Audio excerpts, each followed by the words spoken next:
I don't, and I hear Israel doctrine. I've heard him say things like, the Catholic Christians, I've heard you all talk about this stuff. I'm like, how you disrespect the Catholic Church when the Catholic Church gave you your Bible? The Catholic Church gave you KJV. That's not even a debate worth having. It's the truth. It's the fact. It's a book like this. It's called The Council, Reform, and Reunion. In this book, they list all of the meetings they had and what those meetings were about. And when we get to the Council of Trent in 1545, it is the final council that tells you that the New Testament, 27 books, that's the final step. The Catholics did it. So what Israel doctrine believes in, he's a Catholic without even knowing he's a Catholic. He can call you, say you're an Israelite, but you're afraid to go look at the Nag Hammadi. You're afraid to look at the complete Gospels. You only want Matthew, Mark, Luke, and John. Why don't you want the Gospel of Philip? Why don't you want... Would you like to respond? I'm going to shut up. I'm going to shut up in just a second. Why don't you want the Gospel of Mary? You know, in the Gospel of Mary, Mary Magdalene is actually the head of all the disciples. Why isn't that in the Bible? Why don't you want the Gospel of Philip? Why do you only accept the 4 Gospels? Because the Catholic Church gave it to you. Now I'll shut up. It's all good. I'd rather keep my comments to myself. I'm winning, so I'm gonna stay winning. We're not talking, but brother, I'm not trying to debate you, and I'm not trying to win or lose. We're just having a back and forth conversation. It doesn't have to be antagonistic. It doesn't have to be a loser or a winner. For you, that's your goal. My goal is to keep my emotions under check. If I keep my emotions under check, then I win. Okay, so then let's wrap it up. I've enjoyed it. I've enjoyed my time here. I don't see why there's feeling like someone has to. I don't feel no kind of compulsion to have to keep anything under check. I'm happy. I'm fine. I don't know. I thought we had a pretty good dialogue, Israel doctrine. I don't know why you feel like we need order. I think that's all fake. Like it's okay for us to have a little back and forth, a little over talking. There's nothing wrong with that. I think you're overblowing it, but we can close it out before Israel doctrine gets emotional or whatever he's talking about. I enjoyed you. I appreciate you, sister. Let me come on your platform. I appreciate you coming up here as well. I do have a newfound respect. I'm gonna say that, and I'm gonna try my best to curb some of the things I say, because when I look at you and I hear the things you say, I really be wanting to jump in the chat or jump on the panel, because most of the time I'm at work so I can't, but I really be wanting to jump in there and try to make sense of some of the things that you all be talking about, especially when it gets all crazy between the two of you all.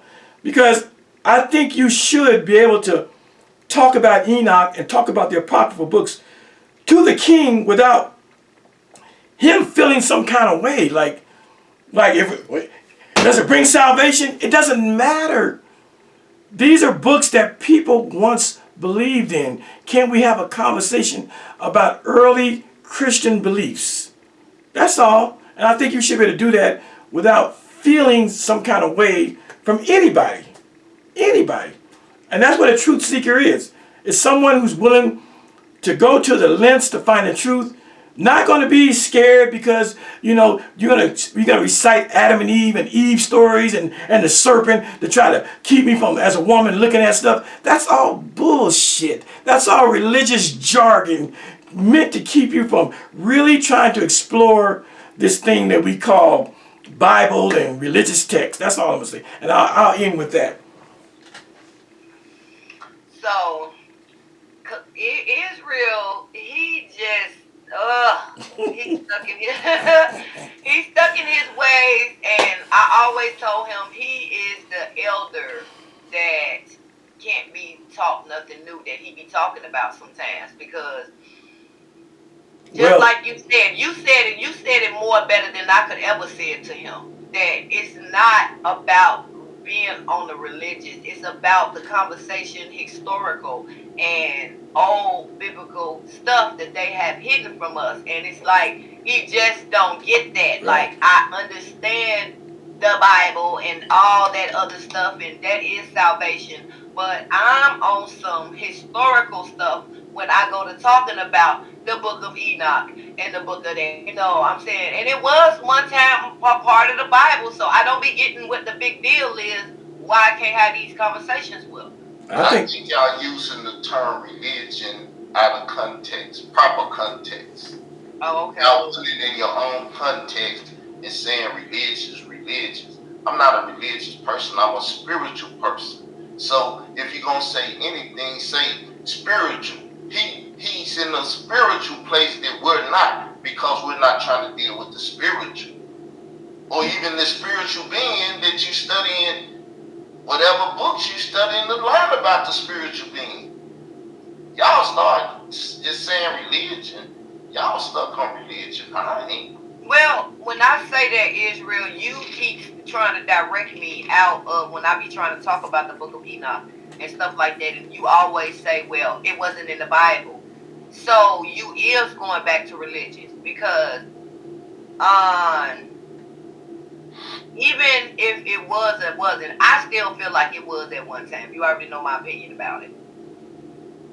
It shouldn't matter if it's out the Bible right now. I want to talk about why it was taken out, and I want to talk about the historical of what was going on. And it's like I can't even begin to go there with you because you just ready to shut it down automatically. But if it's not in the King James Bible right now, I don't want to hear about it. It'd be like, okay, but one time before it was there, so, but I want to talk about what the things that they talking about in this portion of the book. Historical. I speak for myself again. Go ahead. See how I'm controlling my feelings, because feelings is one thing.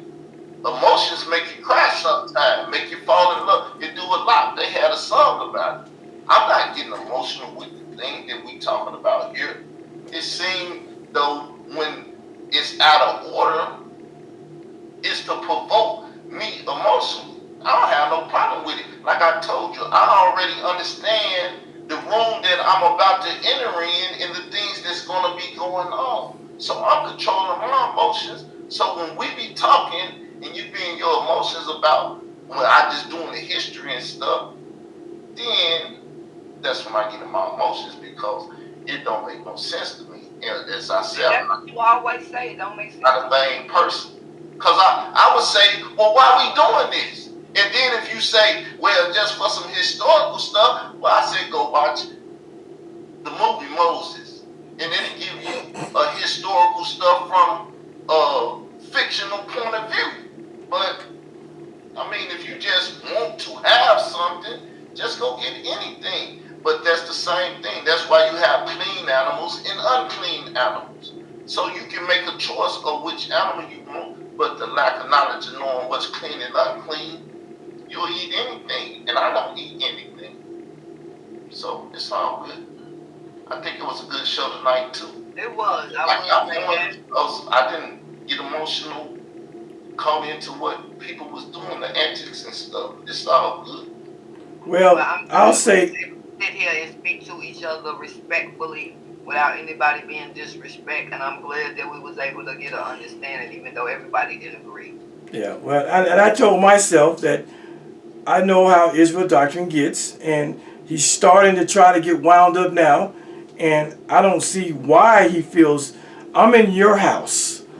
I'm in y'all's house. So if anyone should feel wound up or defensive, it would be me. And I don't feel, I feel totally like I've come over to the Queen's house and she offered me a beverage and a sandwich. I feel totally at peace and at home I'm a woman of my word. When I told you when you come over here, I was gonna be respectful. I'm a woman of my word. And I appreciate that. I just don't know why he keeps saying this. It really is.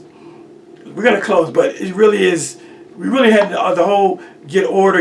There was this whole conversation was never out of order. It was perfect. We had a couple times we talked over each other, but it wasn't that. The narrative that you're putting out, that get order, Queen, get order. That's a quick It's a question. false. That's a false narrative. But I'm gonna shut up now. Could it have got out of order? No, not at all. Not on my part. Because I didn't. Right, when you talked over me or whatever, I didn't feel nothing bad about it. Talking to the queen because once again, you're not keeping order.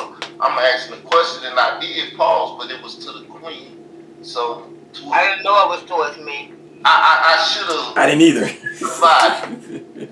Ain't that the word signified? And I should have signified it to you. Mm-hmm. You would have got it because really, like I said, my thing coming here was the antics in the way that people want to try to push my emotions by making certain statements and that people know. And you already know, like you said, you told your sister. I don't want to ask him about that because that fool won't flip his wig.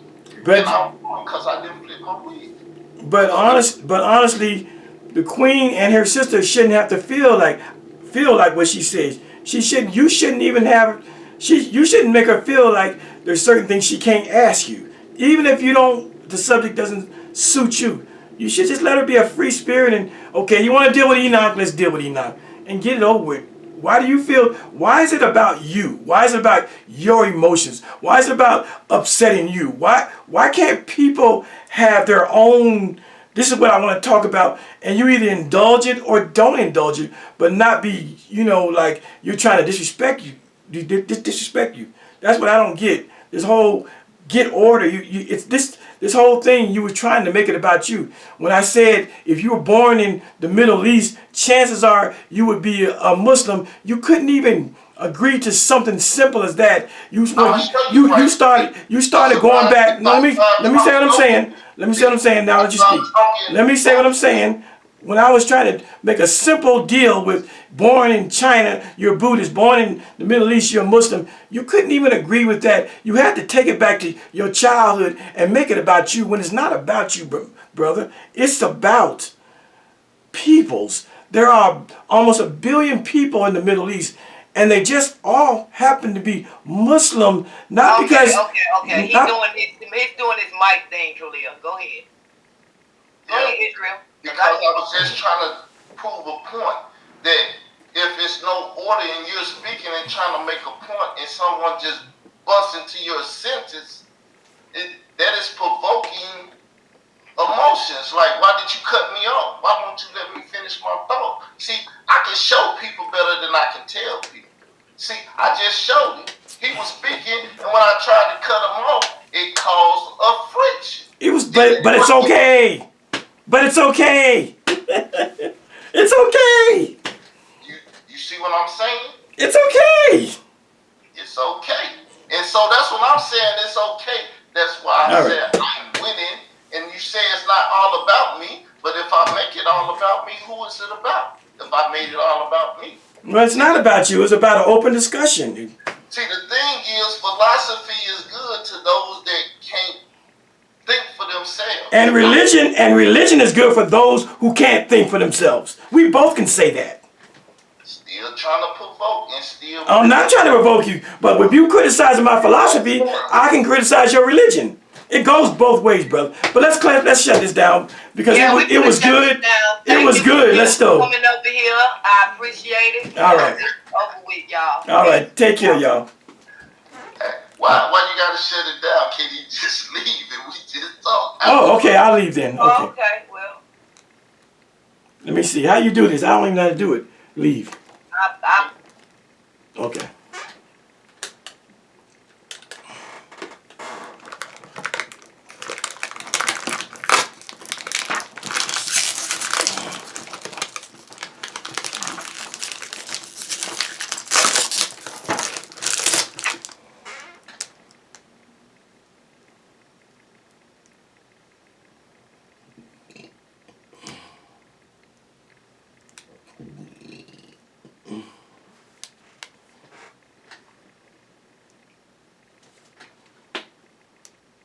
All right. Y'all heard it, y'all. Y'all heard it. Dude was getting emotional. His queen agreed with most of the things I said. Anyway, yeah, let me talk to my audience. Oh yeah. So anyway, there you have it. Me and Israel Doctrine, and the Queen were talking. It's amazing. This show was supposed to be about me and this young lady talking, but she wanted to bring her partner. I didn't have a problem with her bringing her partner. As you saw, I'm very eloquent. I broke down things. As you saw, he tried to get emotional. As you saw, we had a little back and forth, and then soon we had a little bit of back and forth. He started going, order, order, we need order. Come on, man. It's a general discussion. What's the big deal if we overtalk each other here and there? For the most part, we both did well. I shut up and let him talk, and when he talked, I shut up. And we had a little tension where we talked over each other, but not enough to be talking about, hey, Queen, you're the moderator. Can you get order? Can you get order? Can you get order? Israel Doctrine was in his fifis. He was in his feelings. Did you see how I commanded the floor? Israel Doctrine was so untruthful that when I said if you were born in the Middle East, in Saudi Arabia, he could not even dignify the response by saying, yeah, you're right, I would probably be a Muslim. What did he do? He made it about himself and started talking all this esoteric gnosis stuff about my mama was she happened to be born here in America, and then she happened to go to Chicago, and then you see, you make it about yourself. If you're born in China, there's a good chance you would be a Buddhist or a Hindu. I'm talking about nations of people. And to quote the great Dr. Yosef Ben Yachanan, who said that religion is the deification of a people's culture. In other words, the word deification means to deify, and to deify means to make God of that. And so, Muslims in the Middle East, they believe that Allah is the truth because that's the religion of their upbringing, based on the geographical location. I couldn't even get Israel Doctrine to be that honest. And this is why I would never debate him. But even in our little back and forth, I wore his ass out. I wore his ass out. I didn't use one piece of profanity. I didn't call him one dirty name. I didn't gut punch him with one underhanded blow. I simply spit knowledge. Knowledge that for the most part, his queen agreed with me. Thank you for tuning in. I believe this is going to be 2 parts, part 1 and part 2. I just wanted to go over there. I went over there in their house. Because this idea that I'm afraid to debate Israel Doctrine, this idea that I'm afraid to even debate the Queen, that I'm afraid of them, I went to their territory. And I came out unscathed. I even got the Queen agreeing with a lot that I said. I know she actually agreed with more than she actually said, but she knew that if she agreed too much, it was going to be a conflict. That's why Israel Doctrine was getting his fifis. That's why Israel Doctrine was getting a little, as Rodney Dangerfield would do, he was getting a little hot under the collar. Israel Doctrine was getting his Rodney Dangerfield on. You know, the comic Rodney Dangerfield. You know, he always goes like this. Oh, my collar's hot. Israel Doctrine was catching feelings. He was trying to change the narrative. He was trying to make the narrative about himself. Israel Doctrine was trying to change the narrative. He was trying to change the narrative by saying, get order, get order. You all saw the whole thing. There was never no shouting matches. There was no cursing, no profanity, no long-winded back and forth like this. It happened like this, and that was it. A couple of times. It was a couple of these, and that was it. A couple of these where we were both talking, and that was it. But the way he's changing the narrative, like Or queen, you're the moderator. Get some order. Get some order. See, this is Israel doctrine. Every time he has a debate or a discussion or an interview with somebody, he always seeks to try to control it. The queen did an outstanding job of commentary and asking questions and interjecting her ideals. She did a great job of it. Bravo to Queen Gwinnetta. Bravo. And any of you who see this, you would probably agree with me. There wasn't no big, long, drawn out back and forth between me and Israel doctrine where we were both talking at the same time that made him have to say, get order, get order, get order, ooh, get order. That's Israel doctrine when he was losing the conversation. He was losing it. I wasn't doing this to win or lose. He brought up the term winning. That's why he had to say on air, I'm winning, I'm winning. Why did he feel necessary? Why did it feel necessary to him to announce that he's winning? It wasn't a debate. It wasn't a win or lose. It was a dialogue of back and forth. The very fact that he has to tell us that he's winning, that's because he felt that he was losing. Because the queen, Gwinnetta, she very rarely, if ever, even agreed with what he said. And that's what I want to show. That's why I went on the show. And that's why I said, okay, you want to bring Israel doctrine on? Bring it. Bring him. Bring Israel doctrine on the show. And I made Gwinnetta agree with 75% of the shit I said. And the other 25 she didn't agree with. She realized that I can't agree with Khalil Amani 100% because I'm going to upset the king. But I know that Gwinnetta Greer agreed with more of my commentary than she let on. And this is why Israel doctrine tried to, the word is obfuscate. O-B-F-U-S, no, O-B-F-U-S-C-A-T-E,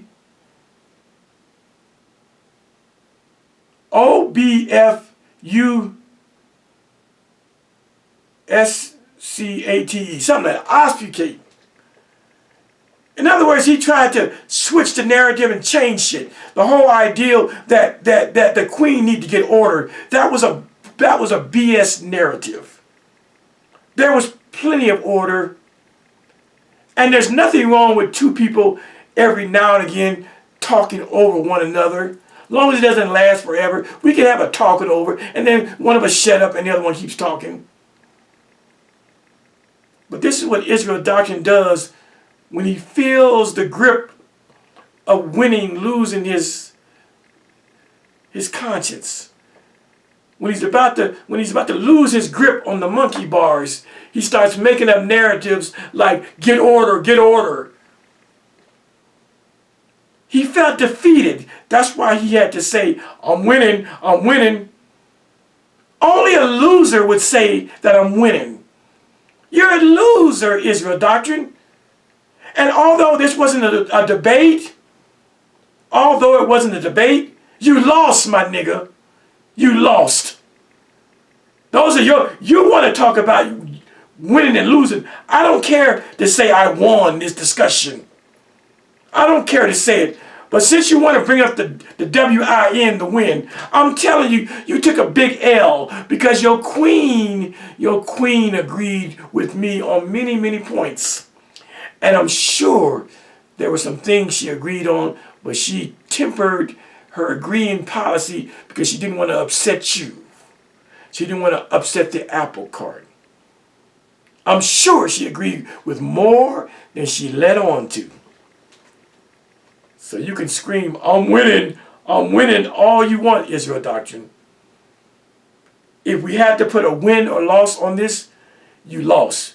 You lost because my information was better, number one. And you lost because your queen agreed more with what I was saying than you. So you didn't win, you took an L if you must give it a rating. You would have been better just not trying to talk about win-lose. I would have never said anything about, oh, I won that discussion. I wasn't going to say that. I wasn't going to say, oh, I beat Israel Doctrine. I won that discussion. But you making me say it because you're trying to say you won. No, nigga, you lost. You lost that discussion. Imagine what I would do to you in a real debate. And Gwinnett Greer, I'm not trying to dish you, but imagine what I would have done to you in a debate about Jesus and Jehovah. Imagine. That's why I was begging Israel Doctrine last summer to end that debate. Not that I was afraid of you. Not that I was afraid of your information. Not that I was afraid of Israel Doctrine's information. Because I saw his information. He gave me his information. He put it on YouTube. I digested his information. I didn't want to debate you, Gwinnett, because I didn't want to do you dirty. And I think you know that by this 2-hour conversation. I think you know that I'm the real deal. That I'm really about it. That I did Jeremiah 15:16. Thy words were found, and I did eat them, and thy word was a joy and rejoicing to my heart. I think you understand that now, Gwinnett. That I'm the real McCoy. I'm the real deal when it comes to this. These books in back of me, they're not for show. I really do this Bible religious stuff. I think you know that now, Gwinnett. But I appreciate the opportunity to speak with you. I really want to speak with you one-on-one without Israel Doctrine, because Israel Doctrine, he went exactly where we thought he was going to go, but we shut it down before he could go all the way, because Israel Doctrine, he was 3 minutes away from cursing me out and going all the way over and being disrespectful. He was 3 minutes away from that. Why would he say, I'm trying to hold my composure? I never felt, not one time, that I feel the sting of Israel Doctrine's words and commentary. Not one time that I feel like he was pressing me. Not one time that I feel emotional. But here he was talking about he's trying to restrain himself. He's trying to hold back his emotions. Those are the words of someone losing a discussion. And he lost that discussion. Since he wants to frame this discussion as win or loss, he framed it as win or loss. So since he framed it as win or loss, you took a big fat L, my nigga. The very fact that you tell us that you had to hold back your emotions, it says that I got under your skin. And your queen got under your skin every time she agreed with me. And that's my take on this. With that, y'all, I'm your boy, Khalil Amani. Danger! I really am an educated black man. That's a whole fact. All right, y'all. I love you. I love all y'all. I love Israel Doctrine and Gwinnett. I ain't got no real malice and hate for nobody. I just don't. Peace, y'all.